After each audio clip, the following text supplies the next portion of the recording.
जय हिंद साथियों, स्वागत है आप सभी का एक बार फिर से आपके अपने YouTube चैनल सुनील जॉब मंत्रा पर। साथियों, मैं हूं सुनील आजाद। आज के इस वीडियो में हम बात करने वाले हैं ग्राफ तालिका पर। देखिए, अगर आप UPSSC उत्तर प्रदेश अधीनस्थ सेवा चयन आयोग के किसी भी एग्जाम में बैठ रहे हैं तो मैं तो रीजनिंग सेक्शन से UPSSC का सबसे फेवरेट अगर कोई टॉपिक है तो वो ये है। चाहे परीक्षा में मैथ सिलेबस में हो या ना हो, ग्राफ तालिका का एक प्रश्न आपको रखा हुआ जरूर मिल जाएगा। और पैट में तो ये बम्पर है। पैट में तो आप सभी को मालूम है कि 4 क्वेश्चन आते हैं। एक क्वेश्चन में 5 नंबर का होता है और 20 नंबर का हमारा सिर्फ ग्राफ तालिका है। तो उसके पॉइंट ऑफ व्यू से तो बहुत इंपॉर्टेंट है ग्राफ तालिका। अभी 21 अगस्त को जो फॉरेस्ट गार्ड वाला एग्जाम हुआ है उसके सिलेबस में मैथ नहीं था, सिर्फ रीजनिंग थी। रीजनिंग में भी एक तालिका का प्रश्न दे दिया है, उसमें 5 प्रश्न तालिका से संबंध दे दिए हैं। तो अगर आप चाहे पैट की तैयारी के पॉइंट ऑफ व्यू से या फिर बीडीओ का जो री एग्जाम होने वाला है या बीडीओ की नई भर्ती आने वाली है जिसके सिलेबस में मैथ नहीं है, उसके लिए भी ये बहुत इंपॉर्टेंट है। तो चाहे आप पैट का एग्जाम दे रहे हैं चाहे बीडीओ का, जिसमें ऐसा एग्जाम दे रहे हैं जिसमें गणित है या ऐसा एग्जाम दे रहे हैं जिसमें गणित नहीं है, सभी के पॉइंट ऑफ व्यू से ये बहुत इंपॉर्टेंट है। तो चलिए आज का वीडियो शुरू करते हैं। आगे बढ़ने से पहले अगर आपने अभी तक हमारे चैनल को सब्सक्राइब नहीं किया है तो सब्सक्राइब कर लीजिए और इस वीडियो को भी अगर ये वीडियो पसंद आए तो लाइक और शेयर जरूर कर देना, ठीक है। चलिए आगे बढ़ते हैं। देखिए, ग्राफ तालिका अगर सबसे कम कैलकुलेशन किसी सब्जेक्ट में होती है, किसी टॉपिक में गणित की होती है तो वो ग्राफ तालिका में आप सिर्फ देखकर बिना पेन चलाए भी इसको सॉल्व कर सकते हैं। बस समझ में आना चाहिए कि हमें क्या करना है। देखिए, जैसे किसी भी युद्ध को जीतने के लिए हमारे पास अस्त्र शस्त्र होने चाहिए, वैसे ही ग्राफ तालिका को करने के लिए हमारे पास 3-4 चीज़ें होनी चाहिए। सबसे पहले हमें क्या आना चाहिए? सबसे पहले हमें औसत आना चाहिए, इसको एवरेज कहते हैं, औसत। दूसरा हमें आना चाहिए प्रतिशत। तीसरा हमें आना चाहिए अनुपात।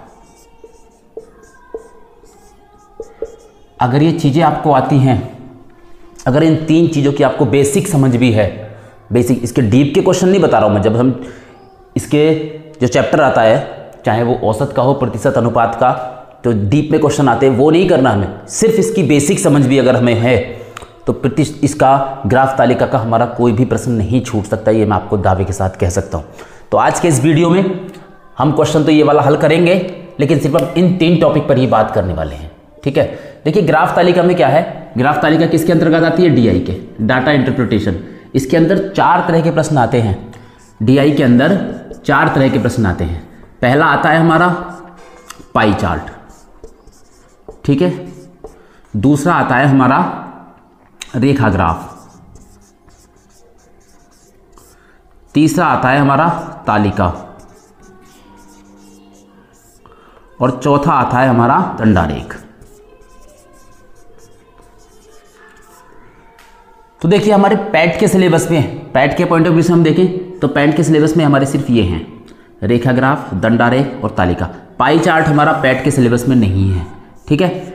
पिछले साल भी जो क्वेश्चन आए थे, पिछले साल के पैट में जो दोनों शिफ्ट में प्रश्न आए थे वो इन तीनों से ही आए थे, ठीक है। रेखा ग्राफ से, तालिका से, दंडारेख। देखिए, पाई चार्ट क्या होता है मैं आपको थोड़ा सा बता दूं। इस तरह से वृत्त बना हुआ था और इसमें इस तरह से बटे हुए होते हैं, ठीक है। ये पाई चार्ट होता है हमारा। रेखा ग्राफ क्या होता है? रेखा ग्राफ इस तरह से होगा और इस तरह से आपने देखा होगा, ये इस तरह से रेखा ग्राफ होता है, इस तरह से आंकड़ों का कलेक्शन किया हुआ होता है। तालिका आपके सामने बनी हुई है।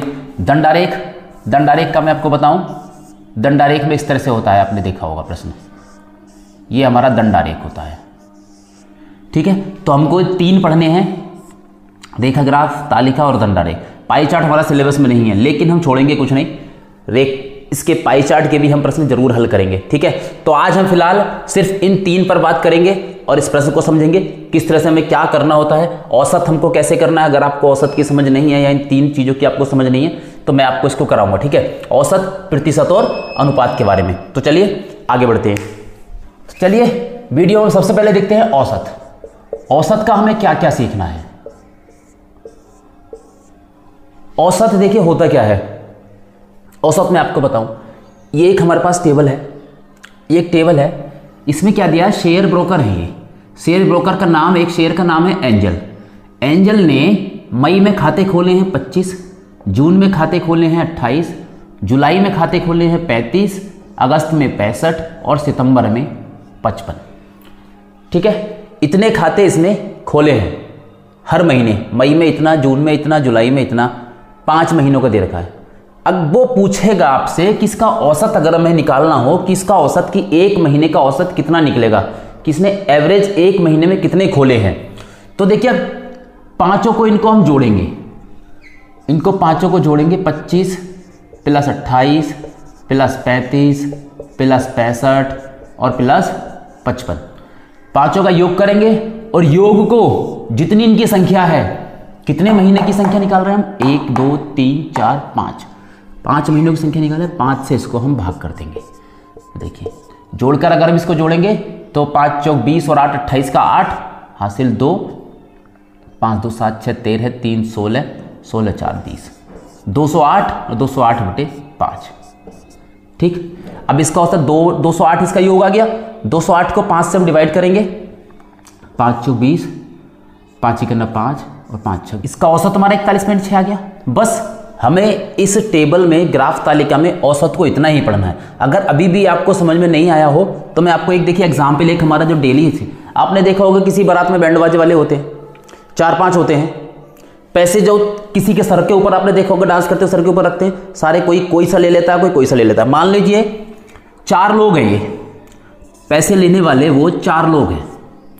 अब चारों के पास, किसी के पास कितना इकट्ठा हुआ, मान लीजिए एक के पास 250 इकट्ठा हुआ, एक के पास 300 इकट्ठा हुआ, एक के पास 185 रह गया और एक के पास 200 इकट्ठा हुआ। अब शाम को जब उस बारात से लौट जाएंगे तो इकट्ठा करेंगे चारों को, क्योंकि चारों ने मेहनत बराबर की है, चारों बराबर लेंगे। तो क्या निकालेंगे, वो औसत ही निकालेंगे। औसत कैसे निकालेंगे, इन चारों को जोड़कर, इन चारों को जोड़ेंगे पहले, कितना हो जाएगा, 300 200 500 और 150, ये हो जाएगा 900।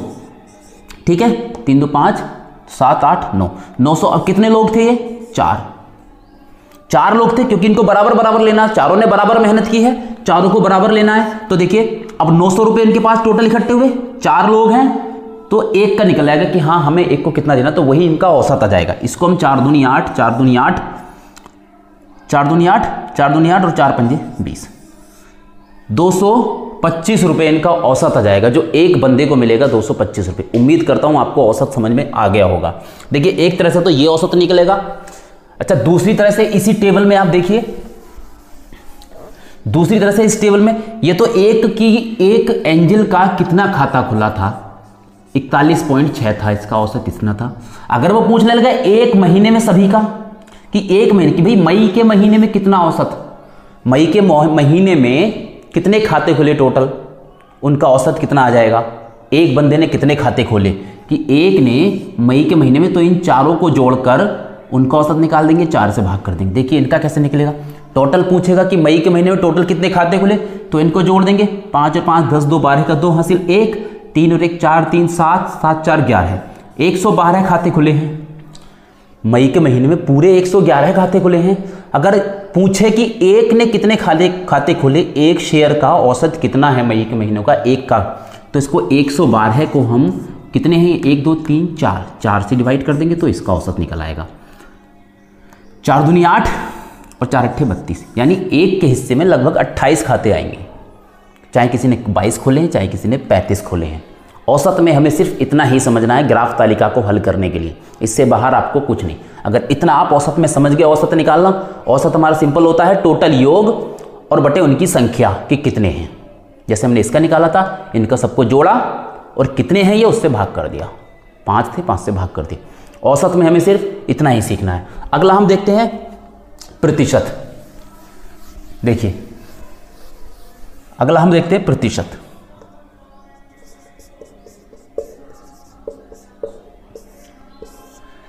नेक्स्ट है हमारा प्रतिशत। देखिए प्रतिशत में कितना हमको समझना है, कितना हमको पढ़ना है, जिससे कि हमारा ग्राफ तालिका का सवाल हल हो जाए। ठीक है, प्रतिशत को सबसे पहले आप समझिए, प्रतिशत का चिन्ह क्या होता है। प्रतिशत का चिन्ह ये होता है, आपने देखा होगा संख्याओं के आगे लगा हुआ कि 5%। अब इसका मतलब क्या होता है इस 5% का। इस प्रतिशत का मतलब देखिए होता है इसका, ये जो प्रतिशत का चिन्ह लगा हुआ है इसका मतलब होता है 1/100। इस प्रतिशत का मतलब होता है 1/100।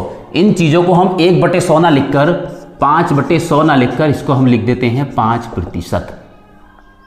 आपने भिन्न में पढ़ा होगा कि जब ये 5/100 है, इसका मतलब क्या होगा कि किसी चीज के अगर 100 हिस्से हैं, किसी चीज़ के अगर 100 हिस्से हैं तो उन हिस्सों में से हमने कितने हिस्से ले लिए? 5। इसका मतलब ये होता है। तो वैसे ही 5% का मतलब हो गया कि अगर प्रति 100 देखा जाए, देखिए प्रतिशत के नाम से पता चल रहा है, प्रति और शत, प्रति मीन्स प्रत्येक और शत मीन्स 100, यानी प्रत्येक 100 में से कितना, प्रत्येक 100 में से कितना। तो इसका हमारा आ जाएगा, जैसे 5% है, 5% यानी 5 प्रति 100 में से कितना? 5। इस 5 का मतलब हमारा प्रतिशत यही आ जाता है। इस प्रतिशत को अगर हमें प्रश्न आ जाते हैं, एक नंबर में वैसे भी जाता है और इसमें भी आएगा। 5% को अगर हम इसको भिन्न में बदलेंगे तो 5, और इसकी जगह हम प्रतिशत की जगह क्या लिखेंगे? 1/100। ये हमारा हो जाएगा 5/100, और 5 चिकन 5 और 5 बीसी में 1/20। बड़े स्तर पर देखें कि 100 में से 5 हिस्से, छोटा उसको कर दें तो 20 में से 1 हिस्सा, बात एक ही है। चाहे 5% लिखा हुआ हो, चाहे 1/20 लिखा हुआ हो, बात एक ही है। अब किसी भिन्न को मान लीजिए 3/5 है, इस 3/5 को हमें प्रतिशत में लिखना है, 3/5 को प्रतिशत में लिखना है, तब इसको कैसे लिखेंगे? देखिए प्रतिशत में लिखने के लिए मैंने भी आपको बताया कि प्रतिशत का मतलब होता है 1/100। तो हमें इसके लिए 1/100 चाहिएगा प्रतिशत लिखने के लिए, तभी हम प्रतिशत का चिन्ह उसके आगे लगा पाएंगे। जब 1/100 चाहिएगा, नीचे हम 100 ले आए, तो गणित का एक नियम होता है, आप अपनी मर्जी से कुछ नहीं कर सकते। हाँ, बराबर अगर बांटना है आपको तो कर दीजिए। 100 से हमने यहाँ भाग की है क्योंकि नीचे है तो भाग हो गया, 100 से हमने यहाँ भाग की है तो 100 से गुणा कर दीजिए, क्योंकि गणित के नियम में इससे हमारा ये कट जाएगा तो इसके मान में कोई भी बदलाव नहीं होगा।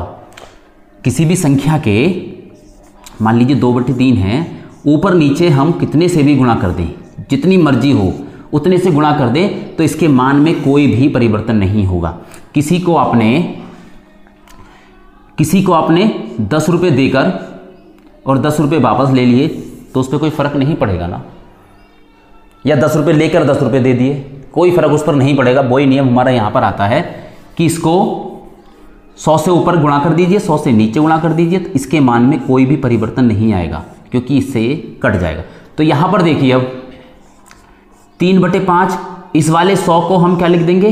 प्रतिशत का चिन्ह लिख देंगे, लेकिन ये वाला 100 बचेगा तो ये वाला 100 यहाँ पर आ जाएगा और ये इससे कट जाएगा 20 बार, और 20 की गुणा 3 में हो जाएगी तो ये हो जाएगा 60%। इस तरह से 3/5 को हम कितना लिख सकते हैं? 60%। उम्मीद करता हूं आपको समझ में आ गया होगा प्रतिशत का। अब देखिए ग्राफ तालिका में हमें करना क्या होता है प्रतिशत में।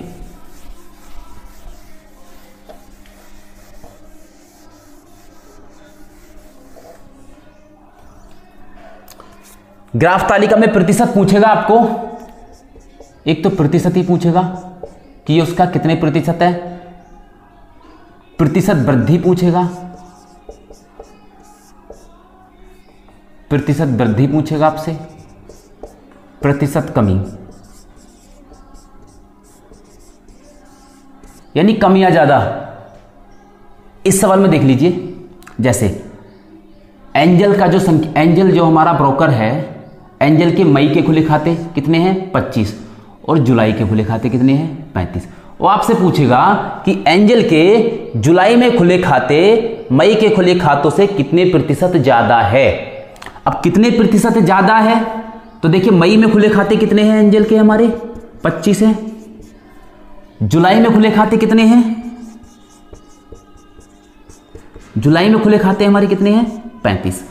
मई में खुले खाते 25 हैं, जुलाई में खुले खाते 35 है। अब वो पूछ रहा है कि जुलाई में जो खुले खाते हैं ये, वो इससे कितने ज्यादा हैं। सिंपल सी चीज पूछ रहा है कि इससे कितने प्रतिशत ज्यादा है। अगर हम संख्या में देखें कि कितने ज्यादा हैं तो 25 से 35 से 10 ज्यादा हैं, 10 ज्यादा हैं। लेकिन वो पूछ रहा है कि कितने प्रतिशत ज्यादा है, तो प्रतिशत ज्यादा निकालने के लिए पहले इनका अंतर ही निकालेंगे कि कितना ज्यादा है, ये 10 ज्यादा है। ठीक है। अब प्रतिशत वृद्धि पूछ रहा है, प्रतिशत वृद्धि पूछ रहा है, तो इसके करने के लिए 10 जो ज्यादा है, जितनी बढ़ोतरी उसमें हुई है, कितने की बढ़ोतरी हुई है? 10। किससे हुई है? 25। यानी शुरुआत में तो वो 25 था, उसके बाद हमारा कितना हुआ है? 35 हुआ है। शुरुआत में 10 था, शुरुआत में 25 था, बाद में ही तो 35 हुआ है, तो वृद्धि कितनी हुई है उसमें? 10 की। कितने से हुई है? 25 से, और गुणा 100 और प्रतिशत।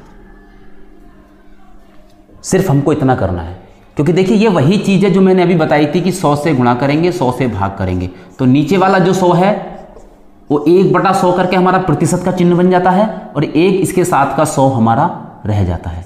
25 चौका 100 और 10 चौक 40, यानी 40% वृद्धि हमारी इसकी हुई है। ये हमारी 40% वृद्धि हुई है। अगला देखिए, प्रतिशत वृद्धि आपने देख लिया, पूछेगा कमी प्रतिशत। मान लीजिए इन्हीं दोनों का हम ले लेते हैं कि जुलाई के खुले खाते, मई के खुले खाते 25, जुलाई के खुले खाते 35। वो पूछ लेगा कि जुलाई के खुले खाते, सॉरी मई के खुले खाते जुलाई के खुले खातों से कितने प्रतिशत कम हैं। पहले पूछा था कि जुलाई के खाते इससे कितने ज़्यादा हैं, अब पूछ रहा है कि ये वाले खाते इससे कितने कम हैं। तो कमी के लिए दोनों का अंतर निकालेंगे। पहले अंतर हमारा कितना आ जाएगा? मई के कितने हैं? 25, और जुलाई के कितने हैं? 35। कितना अंतर है इनका? 10 का ही अंतर है। ठीक है, 10 का ही अंतर है। जब कमी प्रतिशत पूछ रहा है हमसे, कमी प्रतिशत पूछ रहा है, तो सबसे पहले अंतर लिखेंगे कि उनमें कितना कमी आई है। कमी संख्यात्मक कितनी कमी आई है? संख्यात्मक कमी 10 आई है। किससे आई है कमी? अब कमी यहां से शुरू हुई है इधर को। अब देखिए पहले मुझे बढ़ोतरी, तो बढ़ोतरी यहां से इधर को हुई थी, तो हमने इसको लिया था नीचे। अब कमी इधर से इधर को हुई है, कमी तो इससे हुई है ना। स्टार्टिंग पॉइंट हमारा क्या है? 35, तो यहाँ 35 करेंगे गुणा 100, और ये प्रतिशत हो जाएगा हमारा।